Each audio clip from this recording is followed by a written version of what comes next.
Hi hello ವಿದ್ಯಾರ್ಥಿಗಳೇ. ಎಲ್ಲರೂ ಕೂಡ ಗಣಿ ಎಕ್ಸ್ಪ್ಲೋರ್ ಯೂಟ್ಯೂಬ್ ಚಾನಲ್ಗೆ ಸ್ವಾಗತ. ಓಕೆ, KSNC ಆ್ಯಪ್ ಒಳಗೆ ನಿಮಗೆ ಸಿಕ್ಕಾಪಟ್ಟೆ ಹುಡುಗರು KNC ರಿಜಿಸ್ಟ್ರೇಷನ್ ಆಗೋಣ ಅಂತಂದೇ ಮಾಡ್ತಿದ್ರು ಅಂತ ಸಿಕ್ಕಾಪಟ್ಟೆ ಜನ ಅಪ್ಲೈ ಮಾಡ್ತಿದ್ರ.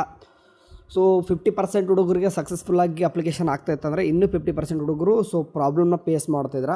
ಆ್ಯಪೇ ಆ ರೀತಿ ಇದೆ. ಓಕೆ, ನಿಮ್ಮ ಸಮಸ್ಯೆ ಅಲ್ಲ, ಆ್ಯಪೇ ಸರಿಯಾಗಿ ಏನಾದರೂ ವರ್ಕ್ ಆಗದೇ ಇದ್ದಾಗ ನಿಮಗೆ ಸರ್ವೇ ಸಾಮಾನ್ಯ ಆಗುತ್ತದು. ಸರಿ, ಇವತ್ತು ನಾನು ಇದ್ರ ಬಗ್ಗೆ ಡೀಟೇಲ್ಸ್ ಹೇಳ್ಕೊಡ್ತೀನಿ. ನಮ್ಮ ಚಾನಲ್ಗೆ ಸಬ್ಸ್ಕ್ರೈಬ್ ಆಗಿ ಅಂತ ಹೇಳ್ಕೊಡ್ತೀನಿ. ಯಾಕಂತಂದರೆ ಏನೇ ಒಂದು ಎಜುಕೇಷನ್ ಇನ್ಫಾರ್ಮೇಷನ್ನ ಈ ಒಂದು ಚಾನಲ್ ಸಿಗ್ತಾ ಇರ್ತದೆ. ಹಂಗಾಗಿ ಓಕೆ ಕಣ್ರಿ, ಈಗ ಫಸ್ಟ್ ನಿಮ್ಗೆ ಗೊತ್ತಿದೆ ಏನೇನು ಕೆಲವೊಂದಿಷ್ಟು ಇಂಪಾರ್ಟೆಂಟ್ ಅಂತಂದರೆ ಡಿಜಿಲಾಕರ್ ಒಳಗೆ ಎಲ್ಲನೂ ಕೂಡ ಮೊದಲು ಡಾಕ್ಯುಮೆಂಟ್ಸ್ ಡೌನ್ ಮಾಡಲೇಬೇಕು, ಮ್ಯಾಂಡೇಟರಿ ಇದೆ. ಯಾಕೆ ಅಂತ ಹೇಳ್ತೀನಿ. ನೀವು ಅಲ್ಲಿ ಏನೇನೆಲ್ಲ ಮಾಡಬೇಕು ಅಂತಂದ್ರೆ ಮಸ್ಟ್ 4 ಅಂತ ಹೇಳಿದ್ದೆ. ಏನೆಲ್ಲ SSLC marks card, PVC marks card, ಅದ್ರ ಜೊತೆಗೆ ಪಾನ್ ಕಾರ್ಡು ಕೂಡ ಮಾಡಬೇಕು ಆ್ಯಂಡ್ ಆಧಾರ್ ಕಾರ್ಡು ಡೌನ್ ಮಾಡ್ಕೋಬೇಕು. ಅವು 4 ಡೌನ್ಲೋಡ್ ಆದ ಮೇಲೂ ಸಹಿತ ನಾನು ನಿಮ್ಗೆ ಒಂದು ಕೆಲಸ ಹೇಳಿದ್ದೆ. ಏನಂತಂದರೆ ಆ ಡಾಕ್ಯುಮೆಂಟ್ಸ್ಗಳು ಈ ರೀತಿ ಬಂದಿರ್ತಿದ್ವು ಎಲ್ಲನೂ ಕೂಡ. ಇಲ್ಲಿ ಸಿ ಆಲ್ ಅಂತ ಇತ್ತು. ಓಕೆ, ಒನ್ ಟೈಮ್ ನಿಮ್ಗೆ ಗೊತ್ತಾದರೆ ಅಲ್ಲಿ ಸಿ ಆಲ್ ಅಂತ ಇದೆ. ಓಕೆ, ಸಿ ಆಲ್ ಮೇಲೆ ಕ್ಲಿಕ್ ಮಾಡ್ಕೊಂಡ್ರೆ ನಿಮಗೆ 4 ಡಾಕ್ಯುಮೆಂಟ್ಸ್ ಅಥವಾ ಎಷ್ಟು ಡಾಕ್ಯುಮೆಂಟ್ಸ್ ಡೌನ್ ಮಾಡ್ಕೊಂಡಿರ್ತಾರೋ ಇವು ಇನ್ಕ್ಲೂಡಿಂಗ್ ಡ್ರೈವಿಂಗ್ ಲೈಸೆನ್ಸ್ ಅದು ಇದು ಆಳುಮೂಳು ಎಲ್ಲನೂ ಕೂಡ ಡೌನ್ ಮಾಡ್ಕೊರಿ. ಅದು ಗೌರ್ಮೆಂಟ್ದು. ಓಕೆ, ಡಿಜಿಟಲ್ ಆಗಿರ್ತಕ್ಕಂಥದ್ದು ಲಾಕ್ ಮಾಡಿಟ್ಟಿರ್ತಾರೆ ಅಷ್ಟೇ ಅವ್ರು ಏನೆಲ್ಲ ಡಾಕ್ಯುಮೆಂಟ್ಸ್ನ. ನಿಮಗೆ ಸಿ ಆಲ್ ಓದಿದಾಗ ಎಲ್ಲನೂ ಕೂಡ ಡಾಕ್ಯುಮೆಂಟ್ಸ್ ಬರ್ತವೆ. ಅದರಲ್ಲಿ ಮುಂದ್ಗಡೆ 3 ಡಾಟ್ಸ್ಗಳು ಇರ್ತವೆ. ಆಧಾರ್ ಕಾರ್ಡ್ ಮುಂದ್ಗಡೆ ಇರ್ತಕ್ಕಂಥ 3 ಡಾಟ್ಸ್ ಮೇಲೆ ಕ್ಲಿಕ್ ಮಾಡಿ ಪ್ರತಿ ಟೈಮಿಗೆ ಕೂಡ ನೀವು ರಿಫ್ರೆಶ್ ಕೊಟ್ಟಾಗ ಅದು OTP ಕೇಳ್ತದೆ. OTP ಆಗಿಬಿಟ್ಟು ಅದು ರಿಫ್ರೆಶ್ ಆ ಥರ ಆಗುತ್ತೆ. ಸೇಮ್ ಅದೇ ರೀತಿ ಸಹಿತ SSLC ಮಾರ್ಕ್ಸ್ ಕಾರ್ಡು ಕೂಡ ರಿಫ್ರೆಶ್ ಕೊಡಿ. ಓಕೆ, ಯಾಕೆ ಅಂತಂದರೆ ಹೇಳ್ತೀನಿ. ಆ ರೀತಿ ರಿಫ್ರೆಶ್ ಕೊಟ್ಟಾಗ ಡಿಜಿಲಾಕರಲ್ಲಿ ಏನಾಗ್ತದೆ ಅಂತಂದರೆ ರಿಟ್ರೈವ್ ಆಗ್ತದೆ. ಆ ಡಾಕ್ಯುಮೆಂಟ್ ರಿಟ್ರೈವ್ ಆಗ್ತದೆ. ನೀವು ಫಸ್ಟ್ ಸ್ಟೆಪ್ ಅಂತೂ ಇಲ್ಲಿ KSNC ಆ್ಯಪ್ ಒಳಗಡೆ ಸಕ್ಸಸ್ಫುಲ್ಲಾಗಿ ಮಾಡ್ತಾರೆ. ಬಟ್ ಸೆಕೆಂಡ್ ಸ್ಟೆಪ್ ಒಳಗೆ ಇಲ್ಲಿ ಬಂದು ಅಪ್ಲೈ ಮಾಡುವಾಗ ಇಲ್ಲಿ ಏನು ಕಾಣಿಸ್ತದೆ, ಡಿಜಿಲಾಕರ್ KYC ವೆರಿಫಿಕೇಷನ್ ಅಂತ ಇದೆ. ಮೊದಲದು ಇದು ಕೂಡ ಆಧಾರ್ KYC ಮಾಡ್ತಾರೆ. ಇಲ್ಲಿ ಡಿಜಿಲಾಕರ್ KYC ಮಾಡುವಾಗ ಇಲ್ಲೂ ಕೂಡ ಆಧಾರ್ ಹಾಕ್ತೀರಿ ನೋಡಿ. ಬಟ್ ಸೆಕೆಂಡ್ ಸ್ಟೆಪ್ಪಲ್ಲಿ ಕೆಲವೊಂದು ನೀವು ಎಲ್ಲನೂ ಕೂಡ ಆಧಾರ್ ಕಾರ್ಡು ನಂಬರ್ ಹಾಕಿಬಿಟ್ಟು OTP ಹಾಕಿ ಕೊಟ್ಟಾಗ ಮತ್ತೆ ಪಿನ್ ಕೇಳ್ತಾ. ಪಿನ್ ಹಾಕಿದ ಮೇಲೆ ನಿಮಗೆ ನೆಕ್ಸ್ಟ್ ಅಲೋ ಕೊಡ್ಲಿಕ್ಕೆ ಕೇಳ್ತದೆ. ಅಂತಂದರೆ ಈ ಆ್ಯಪಿಗೆ ಡಿಜಿಲಾಕರ್ದು ಡಾಕ್ಯುಮೆಂಟ್ಸು ಅಲೋ ಕೊಟ್ಟಂಗೆ. ಅಲ್ಲಿ ಏನೇನು ಕೊಡ್ತೀರಾ ಅಲೋ ಕೊಡಲೇಬೇಕು. ಏನೇನು ಕೊಡಬೇಕು, ಒಂದು ಅಲ್ಲಿ ಏನು 4 ಡಾಕ್ಯುಮೆಂಟ್ಸ್ ಇದ್ದು ನಿಮ್ಮ ಹತ್ರ Aadhaar card, PAN card, SSLC and PVC marks card ಇದ್ದು ಅವನೇ ಅಲೋ ಕೊಟ್ಟರೆ ಅದೇನಾಗ್ತದೆ, ಈ ಆ್ಯಪ್ಗೆ ಅದಕ್ಕೆ ಲಿಂಕ್ ಆಗ್ತದೆ. ಮುಂದೆ ಈ ಎಲ್ಲನೂ ಕೂಡ ನೀವು ಸಕ್ಸಸ್ಫುಲ್ಲಾಗಿ ಮುಗಿದಾದ ತಕ್ಷಣ KSNCಯಲ್ಲಿ ಅಪ್ಲೈ ಮಾಡಿದ ತಕ್ಷಣ ನಿಮಗೆ ಸರ್ಟಿಫಿಕೇಟ್, ಓಕೆ, KSNC ಏನು ರಿಜಿಸ್ಟ್ರೇಷನ್ ಆಗ್ತಿರೋ ರಿಜಿಸ್ಟ್ರೇಷನ್ ಸರ್ಟಿಫಿಕೇಟು ಆ್ಯಪ್ ಒಳಗೆ ಅಂದರೆ ಡಿಜಿಲಾಕರ್ ಆ್ಯಪ್ ಒಳಗೆ ಬರ್ತದೆ. ಇನ್ಕ್ಲೂಡಿಂಗ್ ಈ ಆ್ಯಪ್ ಒಳಗೂ ಕೂಡ ಬರ್ತದೆ. ಅದ್ರ ಜೊತೆಗೆ ಪೋಸ್ಟು ಕೂಡ ಬರ್ತದೆ. ವರಿ ಮಾಡ್ಕೊಬಿಡ್ರಿ, ಪೋಸ್ಟಿಗೆ ಬರ್ತದಾ ಅಂತಂದು. ಹೌದು, ಖಂಡಿತವಾಗ್ಲೂ ಬರ್ತದೆ. ಎಷ್ಟು ದಿನ ಆಗುತ್ತೆ ಏನು ಅಂತಲೂ ಕೂಡ ಹೇಳ್ತೀನಿ. ಓಕೆ, 2ನೇ ಸ್ಟೆಪ್ ಹುಡುಗರಿಗೆ ಏನು ಸಮಸ್ಯೆ ಬರ್ತಿದೆ ಅಂತಂದರೆ SSLC or 10th marks card is required ಅಂತ ಬರ್ತದೆ. ಇವನ್ ಕೆಲವೊಂದಿಷ್ಟು ಹುಡುಗರು ಪೇಮೆಂಟ್ ಮಾಡಿದ ಆದಮೇಲೂ ಕೂಡ ಬರ್ತದೆ. ಇಲ್ಲ ಕೆಲವೊಂದಿಷ್ಟು ಹುಡುಗರು ಈಗ ಸೆಕೆಂಡ್ ಸ್ಟೆಪ್ ಮಾಡ್ಲಿಕ್ಕೆ ಹೋದಾಗ ಬರ್ತದೆ. ಅವಾಗ ಏನು ಮಾಡಬೇಕು, ಮೊದಲು ಡಿಜಿಲಾಕರ್ ಆ್ಯಪ್ ಒಳಗೆ ಹೋಗ್ಬಿಟ್ಟು ರಿಟ್ರೈವ್ ಮಾಡ್ಕೋರಿ. 2 ಯಾವುದು, ಮತ್ತು ನೀವು ಸರ್ವರ್ ಅನ್ಅವೈಲೇಬಲ್ ಅದು ಇದು ಆಳುಮೂಳು ಬಂತಂದರೆ ಸ್ವಲ್ಪ ಬಿಟ್ಟು ಚೆಕ್ಔಟ್ ಮಾಡ್ಕೋರಿ. ಅದು ಬರಬೇಕು. ಅಲ್ಲಿ SSLC ಮಾರ್ಕ್ಸ್ ಕಾರ್ಡಲ್ಲಿ ಶೋ ಆಗಬೇಕು ನಿಮಗೆ. ಅಲ್ಲಿ SSLC and Aadhaar card must 2 ಕೂಡ ಸೇಮ್ ಇರಬೇಕು. ಅಂದರೆ ಹೆಸರೆಲ್ಲ ಸೇಮ್ ಇತ್ತಂತಂದರೆ ಇನ್ನೂ ಕೂಡ ನೀವು ಪೇಮೆಂಟ್ ಮಾಡಿಲ್ಲ ಅಂತಂದರೆ ಈ ಥರ ಸ್ಟೆಪ್ ಈಸಿ ಬಂದ್ಬಿಡ್ತದೆ. ಈ ಥರ ಸ್ಟೆಪ್ಪಲ್ಲಿ ಏನಾಗ್ತದೆ ಅಂತಂದ್ರೆ ಹುಡುಗರಿಗೆ ಆನ್ ಕೇಸಲ್ಲಿ ಏನಾದರೂ ನಿಮಗೆ ಯಾವುದು SSLC ಮಾರ್ಕ್ಸ್ ಕಾರ್ಡ್ ಏನಾದರೂ ರಿಟ್ರೈವ್ ಆಗಲಿಲ್ಲ ಅಂತಂದರೆ ಎಲ್ಲನೂ ಕೂಡ ಸರಿ ಇದ್ದು ಆಗಲಿಲ್ಲ ಅಂತಂದರೆ ಇಲ್ಲಿ ನಿಮಗೆ ನೇಮ್ ಎಲ್ಲನೂ ಕೂಡ ಬರೋದಿಲ್ಲ. ಅಂದರೆ ಪೆನ್ಸಿಲ್ ಮಾರ್ಕ್ ಕ್ಲಿಕ್ ಮಾಡ್ಕೊಂಡು ಹೋದಾಗ ಇಲ್ಲಿ ನಿಮಗೆ ತೋರಿಸೋದಿಲ್ಲ. ಇದು ಬರದೇ ಹೋದಂದರೆ ರೆಡ್ ಮಾರ್ಕ್ ಆಗಿ ಉಳ್ಕೊಂಡೋದು. ನೆಕ್ಸ್ಟ್ ಸ್ಟೆಪ್ ಏನು ಕೂಡ ಬರೋದಿಲ್ಲ. ಓಕೆ, ಇಷ್ಟೇ. ಓಕೆ, ಇಲ್ಲಿ ಕಾಂಟ್ಯಾಕ್ಟ್ ಇನ್ಫಾರ್ಮೇಷನ್ ಅಂತ ಮಸ್ಟ್ ಎಲ್ಲನೂ ಕೂಡ ಆಟೋಮೆಟಿಕ್ ಬರಬೇಕು. ಎಲ್ಲನೂ ಕೂಡ ಇಲ್ಲಿ ಏನು ಕಾಣಿಸ್ತಿದ್ವಿ ಎಲ್ಲನೂ ಕೂಡ ಆಟೋಮೆಟಿಕ್ಕಾಗಿ ಬರಬೇಕು. ಓಕೆ, ಇಷ್ಟು.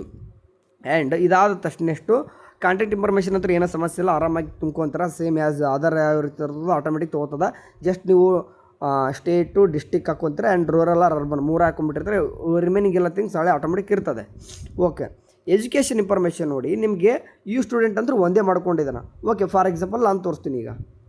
ಓಕೆ, ಫಾರ್ ಎಕ್ಸಾಂಪಲ್ ನನ್ನದೊಂದು ಏನು ಮಾಡ್ತಿದ್ದೇನೆ ಅಂತಂದರೆ ಎಜುಕೇಷನ್ ಇನ್ಫಾರ್ಮೇಷನ್ ತೆಗ್ತಾಯಿದ್ದೀನಿ. ಜಸ್ಟ್ ನೀವು ನೋಡಿರಿ ಎಷ್ಟು ನೀವು PDC ಕಾಣಿಸ್ತಿದೆ. ಓಕೆ, ಟೋಟಲಾಗಿ ನನಗೇನಾಗಿದೆ 5 ಇನ್ಫಾರ್ಮೇಷನ್ಸ್ಗಳು ಇಲ್ಲಿ ಸಿಗ್ತದೆ.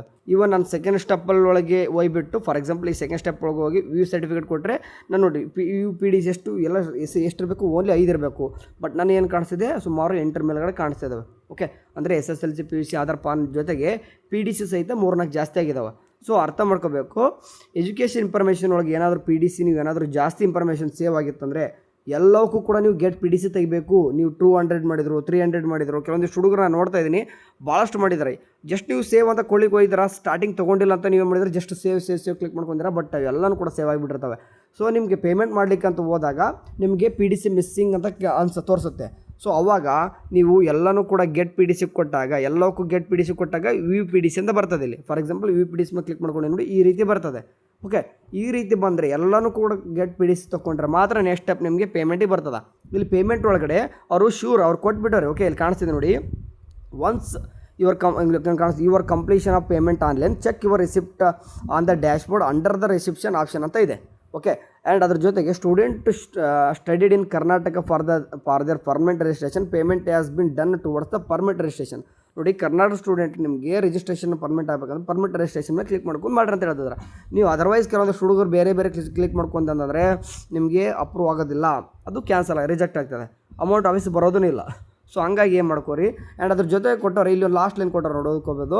ಇಲ್ಲಿ certificate will be received at your DigiLocker account and a hard copy will be sent your postal address. ಅಂದರೆ ಪೋಸ್ಟು ಕೂಡ ಬರ್ತದೆ, ಆನ್ಲೈನಲ್ಲಿ ಬರ್ತದೆ, ಡಿಜಿಲಾಕರ್ನು ಕೂಡ ಬರ್ತದೆ. ಯಾಕಂದರೆ ಅಲೋ ಕೊಟ್ಟಿರ್ತೀರಿ ನೀವು, ಹಂಗಾಗಿ ಡಿಜಿಲಾಕರ್ ಕೂಡ ಬರ್ತದೆ, ಅದ್ರ ಜೊತೆಗೆ ಪೋಸ್ಟಲ್ ಅಡ್ರೆಸ್ ಕೂಡ ಬರ್ತದೆ. ಓಕೆ, ಪೇಮೆಂಟ್ ಮಾಡುವಾಗ ಸೆಲೆಕ್ಟ್ ಪೇಮೆಂಟ್ ಅಂತ ಕ್ಲಿಕ್ ಮಾಡ್ಕೊಂಡಾಗ ನಾನು ಹೇಳ್ತಿದ್ದೀನಿ ಪರ್ಮನೆಂಟ್ ರಿಜಿಸ್ಟ್ರೇಷನ್ ಮಾತ್ರ ಕ್ಲಿಕ್ ಮಾಡ್ಕೋರಿ, 1000 ರೂಪಾಯಿ ಬರ್ತದೆ. ಕೆಲವೊಂದಿಷ್ಟು ಹುಡುಗರು ಏನು ಮಾಡ್ತಾರೆ, ಅವ್ರಿಗೆ ಗೊತ್ತಿಲ್ಲ, ಏನೋ ಎನ್ ಒ ಸಿ ಅಂತ ಇರ್ತಾರೆ ಅಂತ ಅಂದ್ಕೊಂಡು ಏನು ಮಾಡ್ತಾರೆ, ಅಷ್ಟಾಗ ಪೇಮೆಂಟ್ ಮಾಡ್ಲಿಕ್ಕೆ ಹೋದಾಗ ಎನ್ ಒ ಸಿ ಅಂತ ಕ್ಲಿಕ್ ಮಾಡ್ಕೊಂಡ್ಬಿಡ್ತಾರೆ. ಫಾರ್ ಎಕ್ಸಾಂಪಲ್ ನಿಮ್ಗೆ ತೋರಿಸ್ತೀನಿ, ನಾನು ಎನ್ ಒ ಸಿ ಅಂತ ಕ್ಲಿಕ್ ಮಾಡ್ಕೊತೀನಿ, ಅದು ಓನ್ಲಿ 500 ಇದೆ, 500 ಏನಾ ಅಂತ ಅನ್ಕೊಂಡ್ಬಿಡ್ತೀರಿ ನೀವು. ಸೊ ಹಂಗಾಗಿ ಆ ಥರ ಮಾಡ್ಲಿಕ್ಕೆ ಹೋಗಬೇಡಿ. ಓಕೆ, ರಿಜಿಸ್ಟ್ರೇಷನ್ ಮಾಡಿದ್ರೆ ಅಂತಂದರೆ ಪರ್ಮನೆಂಟ್ ರಿಜಿಸ್ಟ್ರೇಷನ್ ಕ್ಲಿಕ್ ಮಾಡ್ಕೊಳ್ಳಿ. ಆ್ಯಂಡ್ ರಿಸಿಪ್ಟ್ ತೊಗೊಳ್ಳೋದು ಕೆಲವೊಂದಿಷ್ಟು ಹುಡುಗರಿಗೆ ಪೇಮೆಂಟ್ ಮಾಡಿದ ತಕ್ಷಣ ಇಮಿಡಿಯೇಟ್ ಬರಲ್ಲ ಅಂತಂದ್ರೆ, ಸೊ ಒಂದೆರಡು ಸತಿ ಲಾಗೌಟ್ ಆಗಿರಿ, ಲಾಗಿನ್ ಆಗಿರಿ, ಕ್ಲಿಕ್ ಮೇಲೆ ಕ್ಲಿಕ್ ಮಾಡ್ಕೊರಿ. ನಿಮ್ದು ಏನೇ ಪೇಮೆಂಟ್ ಮಾಡಿದ್ದು ಕೂಡ ರಿಸಿಪ್ಟ್ ನಂಬರ್ ಇಲ್ಲಿ ಇರ್ತದೆ, ವರಿ ಮಾಡ್ಕೊಬಿಡ್ರಿ. ನೀವು ಪೇಮೆಂಟ್ ಮಾಡಿ ರಿಸಿಪ್ಟ್ ನಂಬರ್ ನಿಮ್ಮ ಹತ್ರ ಇರ್ತದೆ. ಓಕೆ, ನೋಡಿ ಇಲ್ಲಿ ತೋರಿಸಿರ್ತಾರೆ ಎದಕ್ಕೆ ಖರ್ಚಾಗಿದೆ 1000 ರೂಪಾಯಿ ಅಮೌಂಟ್ ನಿಮ್ಮದು ರಿಜಿಸ್ಟ್ರೇಷನ್ ಫೀಸ್ ಅಂತ ಮೆನ್ಷನ್ ಕೂಡ ಆಗಿದೆ. ರಿಸಿಪ್ಟ್ ನಂಬರ್ ಕೂಡ ಇದೆ, ರಿಸಿಪ್ಟ್ ಎದಕ್ಕೆ ಯೂಸ್ ಆಗಿದೆ ಅಂತಲೂ ಕೂಡ ಇದೆ. ಟೋಟಲಾಗಿ ಈ ರಿಸಿಪ್ಟ್ ಇದೆ ಅಂತಂದರೆ ನೀವು ಭಯ ಪಡ್ಲಿಕ್ಕೆ ಹೋಗಬೇಡಿ, ನಿಮ್ಮ ಪೇಮೆಂಟ್ ಆಗಿದೆ ಆ್ಯಂಡ್ ರಿಜಿಸ್ಟ್ರೇಷನ್ಗೆ ಅಪ್ಲೈ ಮಾಡಿದ್ದೀರಿ ಅಂತ ಅರ್ಥ. ಓಕೆ, ಸೊ ನೆಕ್ಸ್ಟ್ ಏನಿಲ್ಲ, ನಿಮ್ಮದು ಡಿಜಿಲಾಕರ್ ಒಳಗೆ ಸ್ವಲ್ಪ ಎಷ್ಟು ದಿನ ಆಗುತ್ತೆ ಅಂತ ಕೇಳ್ತಿದ್ರಿ. ನೋಡಿ, ಈ ಸದ್ಯಕ್ಕೆ ಹುಡುಗರು ಸುಮಾರು ಅಪ್ಲೈ ಮಾಡಿದಾರೆ. ನೀವು ಅಷ್ಟೇ ಅಲ್ಲ, ಸದ್ಯಕ್ಕೆ ಈ ಯಾವ ಸಿಚುವೇಶನ್ ನಾವು ಮಾತಾಡ್ತಾ ಇದ್ದೀನಿ, ಈ ವಿಡಿಯೋ ಕೆಲವೊಂದಿಷ್ಟು ಲೇಟರ್ ಕೂಡ ನೋಡೋರಿಗೆ ಅದು ಯೂಸ್ ಈ ಒಂದು ಕ್ವಶನ್ಸ್ ಸಾಲ್ವ್ ಆಗುತ್ತೋ ಗೊತ್ತಿಲ್ಲ. ಬಟ್ ಈ ಸದ್ಯಕ್ಕೆ ಈ ಬಿ ಎಸ್ ನರ್ಸಿಂಗ್ ಸ್ಟೂಡೆಂಟು ಮತ್ತು MSc ಮುಗಿದವರು ಆ್ಯಂಡ್ GNM ನರ್ಸಿಂಗ್ ಸ್ಟೂಡೆಂಟು ಕೂಡ ಇದ್ದೀರಲ್ವ, ನೀವು ಎಲ್ಲರೂ ಕೂಡ ಅಪ್ಲೈ ಮಾಡ್ತಿರ್ತೀರ. ಸೊ ಅಲ್ಲಿ ಏನಾಗುತ್ತೆ ಅಂತಂದರೆ ಸುಮಾರು ಓಕೆ, ಈಗ ಈ ಸದ್ಯಕ್ಕೆ 30,000 ಹುಡುಗರು ಅಪ್ಲೈ ಮಾಡಿದಾರೆ. ಸೊ ಪರ್ ಡೇ ಎಷ್ಟು ಮಾಡ್ತೀವಿ ಅಂದರೆ ಆ್ಯಸ್ ಆಫ್ ನಾವು ಸದ್ಯಕ್ಕೆ 30,000 ಅಂದ್ರೆ ಇನ್ನೂ ಕೂಡ ಡೈಲಿ ಇನ್ಕ್ರೀಸ್ ಆಗ್ತಾ ಹೋಗ್ತದೆ. ಪರ್ ಡೇ KNCದವ್ರು ಏನು ಮಾಡ್ಬೋದು ಅಂತಂದರೆ 1,000-1,500 ಕೊಡ್ಬೋದು, ಅಂದರೆ ಅಪ್ರೂವ್ ಕೊಡ್ಬೋದು. ಅದು ಅಪ್ರೂವ್ ಆದಮೇಲೆ ಬರ್ತದೆ. ಸ್ಟಾರ್ಟಿಂಗ್ ರಿಸಲ್ಟ್ ಯಾರ್ದೆಲ್ಲ ಬಂತು, ಇಮಿಡಿಯೇಟ್ ಅಪ್ಲೈ ಮಾಡಿದವ್ರಿಗೆ 2 to 3 ಡೇಸಲ್ಲಿ ಬಂದಿದೆ. ಸೊ ಆಫ್ಟರ್ 1 ಡೇ ಅಥವಾ 1-2 ಡೇಸ್ ವೇಟ್ ಮಾಡಿದವ್ರಿಗೆ 5 ಡೇಸ್ವರೆಗೂ ಕೂಡ ಬಂದಿದೆ. ಬಟ್ ಇವಾಗ ಸಿಕ್ಕಾಪಟ್ಟೆ ಅಪ್ಲೈ ಮಾಡಲಿಕ್ಕೆ ಆಗ್ತಿದ್ದಾರೆ ಹುಡುಗರು. ಸೊ ಹಂಗಾಗಿ ಡಿಲೇ ಆಗ್ತಿದೆ. ಅಂದರೆ ಎಷ್ಟಾಗುತ್ತೆ ಡಿಲೇ ಅಂತಂದರೆ, ಈಗ 20 ಡೇಸ್ ಆಗ್ಬೋದು, 25 ಡೇಸ್ ಆಗ್ಬೋದು, ಅಥವಾ 1 ಮಂತ್ ಕೂಡ ಆಗ್ಬೋದು. ನೀವು ಆಫ್ಲೈನ್ ಹೋಗಿದ್ರೆ ವಿತಿನ್ 1 ಡೇ 2 ಡೇದಲ್ಲಿ ಆಗುತ್ತೆ. ನೀವು ಅಪಾರ್ಟ್ಮೆಂಟ್ ತೊಗೊಂಡು ಹೋಗ್ಬೇಕಾಗ್ತದೆ. ಅಲ್ಲಿ ವಿತೌಟ್ ಹಂಗೆ ಹೋದರೆ ಅವ್ರು ಏನೂ ಕೂಡ ಮಾಡೋದಿಲ್ಲ. ಹಂಗಾಗಿ ಅಪಾರ್ಟ್ಮೆಂಟ್ ತೊಗೊಂಡು ಹೋಗಬೇಕು. ಆ್ಯಂಡ್ ಅದ್ರ ಜೊತೆಗೆ ಅಲ್ಲಿ ಕೋರ್ಸ್ ಕಂಪ್ಲೀಷನ್ ಸರ್ಟಿಫಿಕೇಟ್ ಬೇಕು, ಮಾರ್ಕ್ಸ್ ಕಾರ್ಡ್ ಬೇಕು, NOC ಎಲ್ಲನೂ ಕೂಡ ಡಾಕ್ಯುಮೆಂಟ್ಸ್ ತಂದು ಹೋಗಬೇಕು. ಬಟ್ ಆನ್ಲೈನ್ ಒಳಗೆ ಅಷ್ಟೆಲ್ಲ ಏನಿಲ್ಲ, ಜಸ್ಟ್ ಮೆನ್ಷನ್ ಮಾಡೋದಿದೆ. ಎಲ್ಲನೂ ಕೂಡ ನಾವು ಹೇಳೋಂಗೆ Aadhaar card, PAN card and PUCದು ಮತ್ತು SLC ಮಾರ್ಕ್ಸ್ ಕಾರ್ಡ್ ಸರಿಯಾಗಿದ್ಬಿಟ್ರೆ, ಬ್ಲಡ್ ಗ್ರೂಪ್ ಗೊತ್ತಿತ್ತಂದರೆ, ಕೋರ್ಸ್ ಯಾವಾಗ ಸ್ಟಾರ್ಟ್ ಆಯಿತು ಯಾವಾಗ ಎಂಡ್ ಆಯಿತು ಅಂತ ಗೊತ್ತಿತ್ತಂದರೆ, ಕೆಲವೊಂದಿಷ್ಟು ಡಾಕ್ಯುಮೆಂಟ್ಸ್ ಈ ಆಧಾರ್ KYC ಎಲ್ಲನೂ ಕೂಡ ಮಾಡ್ಕೊಂಬಿಟ್ರೆ ನಿಮ್ಮದು ಇಲ್ಲೇ ಆನ್ಲೈನೇ ಬರ್ತದೆ. ಸೊ ಡಿಲೇ ಆಗ್ಬೋದು, ಬರ್ತದೆ, ವರಿ ಮಾಡ್ಕೊಬೇಡಿ. ಓಕೆ ಸರಿ, ಇದಿಷ್ಟೇ. ಯಾಕಂದರೆ ಭಾಳಷ್ಟು ಡೌಟ್ಸ್ಗಳು ಇಷ್ಟು ಕೇಳ್ತಾಯಿದ್ರಿ, ಪದೇ ನೋಡ್ತಾ ಇದ್ದೀನಿ ನಾನು. ಆ್ಯಂಡ್ PDCದು ಮಾತ್ರ ನಾನು ಹೇಳ್ತಾ ಇದ್ದೀನಿ, ಇದು ಮಾತ್ರ ಸಿಕ್ಕಾಪಟ್ಟೆ ಹುಡುಗರು ಮಾಡಿದ್ರೆ ಗೆಟ್ PDC ಕೊಡಲೇಬೇಕು. ಹಂಗಿದ್ರೆ ಮಾತ್ರ ನೆಕ್ಸ್ಟ್ ಪೇಮೆಂಟ್ಗೆ ಹೋಗ್ತದೆ. ಆ್ಯಕ್ಚುಲಿ ಒಂದೇ ಇದ್ದರೆ ಬೆಟರ್, ನಾನು ಹೇಳ್ತಾ ಇದ್ದೀನಿ ನೋಡಿ. ಅದಕ್ಕೆ ಪದೇ ಸೇವ್ ಮಾಡ್ಲಿಕ್ಕೆ ಹೋಗ್ಬೇಡ್ರಿ. ಆ್ಯಂಡ್ ಇನ್ನೊಂದು, ನಾವು ಅಪ್ಲೈ ಮಾಡುವಾಗ ಈ ಯಾವ ರೀತಿ ಕಾಣಿಸ್ತಿದೆ ನೋಡಿ ಫಾರ್ಮೆಟಿಗೆ, ಸದ್ಯಕ್ಕೆ ಆ್ಯಪು ಇದೇ ರೀತಿ ಇದ್ದರೆ ಮಾತ್ರ ಅಪ್ಲೈ ಮಾಡ್ಲಿಕ್ಕೆ ಹೋಗಿ. ಹಿಂಗೆ ಬರ್ತದೆ ಇನ್ಕೊ ಅಂದರೆ 1 step 2 step 3 step 4 step 5 step ಅಂತ ಬರ್ತದೆ. ನಿಮಗೆ ಫಸ್ಟ್ ಸ್ಟೆಪ್ ಸ್ಟಾರ್ಟ್ ಆಯ್ತು ಅಂದರೆ ಮಾಡಿರಿ, ಫಸ್ಟ್ ಸ್ಟೆಪ್ ಮಾಡಿರ್ತಾರೆ. But second step education information ಅಂತಲೇ ಕೂತ್ಬಿಟ್ಟಿತ್ತು ಅಂತಂದರೆ ಸೆಕೆಂಡ್ ಸ್ಟೆಪ್ ಸ್ಟಾರ್ಟ್ ಮಾಡ್ಲಿಕ್ಕೆ ಹೋಗ್ಬೇಡ್ರಿ. ಅಂದರೆ ಲಾಗೌಟ್ ಆಗಿರುತ್ತೆ, ಆ್ಯಪ್ ಅನ್ಇನ್ಸ್ಟಾಲ್ ಮಾಡಿ ಒಟ್ಟಿನಲ್ಲಿ ಈ ರೀತಿ ಬಂದರೆ ಅಪ್ಲೈ ಮಾಡೋದು ನಿಮ್ಗೆ ಈಸಿ. ನನ್ನ ಪ್ರಕಾರ ಈ ರೀತಿ ಬಂದರೆ ನಿಮ್ಗೆ ಈಸಿ ಆಗುತ್ತೆ ಪ್ರೊಸೆಸ್. ಆರಿಜೆಂಟಲ್ ಬಂದರೂ ಕೂಡ ಆಗುತ್ತೆ. ಫಸ್ಟ್ ಸ್ಟೆಪ್ಲಿದ್ದ ಸ್ಟಾರ್ಟ್ ಆಗಿರಬೇಕು, ಅಂದರೆ ಆಧಾರ್ KYCಲಿದ್ದನೇ ಸ್ಟಾರ್ಟ್ ಆಗಿರಬೇಕು. ಅದು ಆಳೆ ಡನ್ ಆಗಿತ್ತು. ಸೆಕೆಂಡ್ ಎಜುಕೇಷನ್ ಇನ್ಫಾರ್ಮೇಷನ್ ಪದೇ ಕೇಳ್ತದಂದರೆ ನಿಮ್ಮ ಪದೇ PDC ಡೌನ್ಲೋಡ್ ಆಗ್ತಾಯಿದೆ ಅಂತ ಅರ್ಥ. ಇಲ್ಲಿ ಬಂದು ಮತ್ತೆ ಎಲ್ಲ ಕೂಡ ಗೆಟ್ PDC ಕೊಡಬೇಕಾಗ್ತದೆ.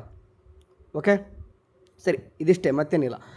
ಸರಿ, ಇದಕ್ಕೆ ತಕ್ಕನಂಗೆ ಏನಾದರೂ ಬಂದಿದೆ ಯಾಕೆ ವಿತ್ ಪ್ರೂಫ್ ಎಲ್ಲನೂ ಕೂಡ ಬೇಕಾದ್ರೆ ಇನ್ನೊಂದು ಟೈಮ್ ನಿಮ್ಗೆ ಏನಾದರೂ ಡೌಟ್ಸ್ ಇತ್ತಂದ್ರೆ ಹಾಕ್ರಿ, ಎಲ್ಲನೂ ಕೂಡ ನೆಕ್ಸ್ಟ್ ವಿಡಿಯೋದಲ್ಲಿ ಹೇಳ್ತೀನಿ. Thank you, have a nice day, bye.